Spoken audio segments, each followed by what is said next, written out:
માવઠાને કારણે બનાસકાંઠામાં પાક નુકસાનની ભીતિ। રાયડો, એરંડા, દિવેલાના પાકમાં રોગના ઉપદ્રવની ભીતિ। એરંડામાં ઈયળ, તમાકુમાં કોકડવાના રોગની ભીતિ છે। રાયડામાં મોલોમસી અને દિવેલામાં કાતરવા રોગની ભીતિ ખેડૂતોને અત્યારે લાગી રહી છે। બટાકા સહિત બગાયતી પાકમાં પણ નુકસાનની શક્યતા।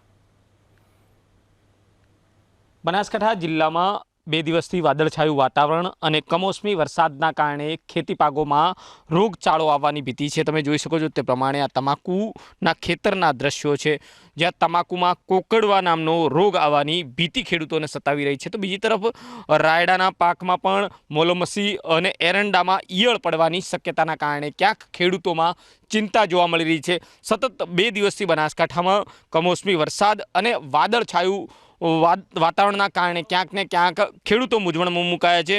તો સાથે સાથે જે ઠંડીનો ચમકારો જેવો જોઈએ તે પ્રકારે ના હોવાથી ખાસ કરીને રાયડાના પાકમાં નુકસાન જવાની ભીતિ છે। સતત વાતાવરણમાં જે બદલાવના કારણે ખેડૂતોના ખેતી પાકોમાં નુકસાન થશે।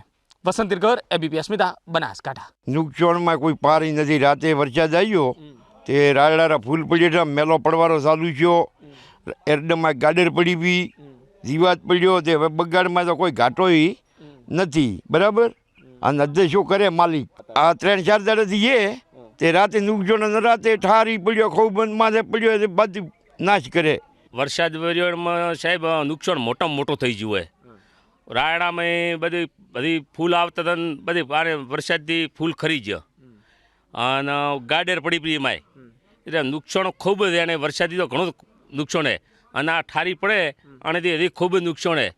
હું એમ કહેર તો પાક છે, પણ આ તો વરસાદ આવ્યો એટલે બધું વાવેતર બગાડી નાખ્યું હોય।